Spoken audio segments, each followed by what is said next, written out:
sorpresa, háganos la para.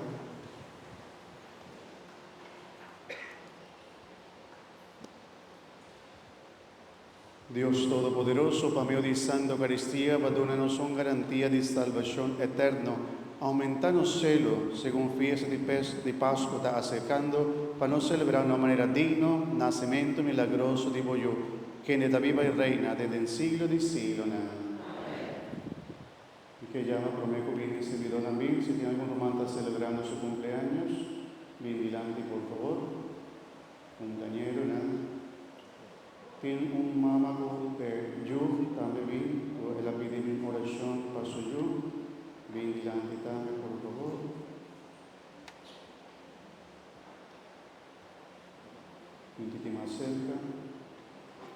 Nos está alzando la voz, Señor Dios, los dos hermanos aquí que están celebrando año más de vida, nos está pidiendo tanta de amor, para vos siga llenando vida, salud y especialmente llenan con buen amor, permitina para que siga crecer en espiritualidad y donan hope año más vida y salud.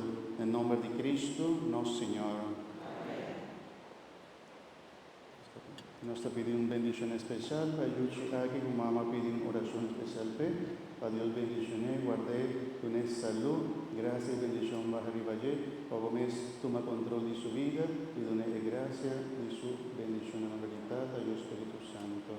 Amén. Y mamá también haya fuerza, para el Baiberg, Holanda, también haya bendición de Dios, Dios compañero. Amén.